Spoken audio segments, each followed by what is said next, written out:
O huwag ka maingay ha. Baka madulas tayo. Militar yan, militar. Militar to.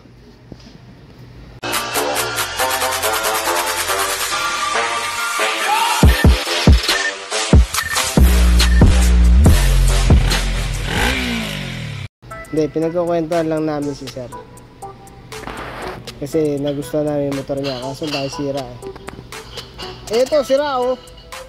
Yung pala yung naglilik. Basag na pala itong ano. Ang problema, plastic kasi ito. Plastic pati yung tangke eh.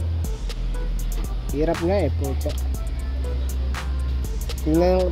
Tingnan niya daw. O tingnan ko kung kaya ko daw reparin. Ang putik. Hindi ako nagre-repair ng plastic. Ayoko sa plastic. Siyempre, papakita ko muna itong repair ko na hanep.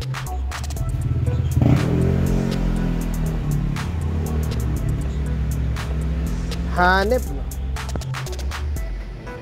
Patuyuin lang natin ng konti. Konti lang.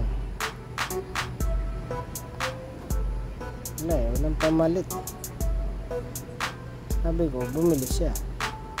Sabi niya, wala siya pambili. Diskartehan ko daw. Ayan na. Ganun pa rin. Ganun pa rin, may leak pa rin. Ayaw na mag-ilaw. May leak pa rin eh. Bad trip man. Wala na akong magagawa dyan sa bad trip na yan. Ito sa start. Ayaw na mag-start to.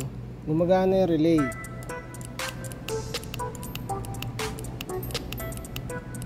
Gumagana eh. Kaso ayaw mag-start. Mukhang problema nun to. Starter, ang putik. Problema yata eh. Ito. 5 grams, kaya yung singsay. 3 grams. Ito yata yung problema kasi gumagana naman to. Sinundot ko.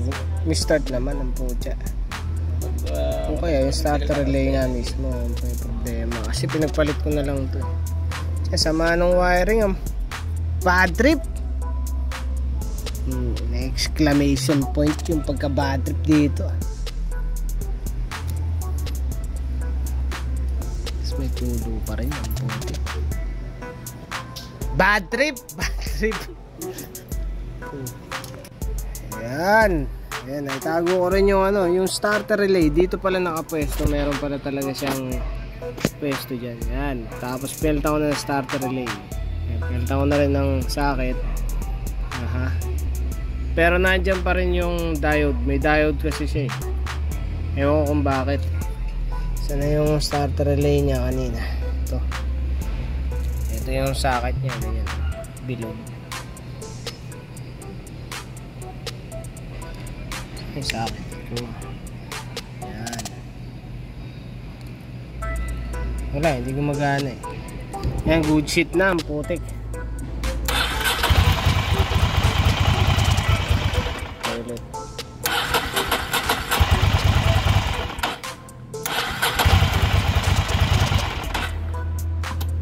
Putik.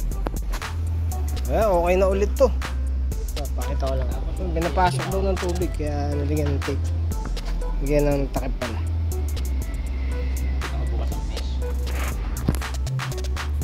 Ganda rin no?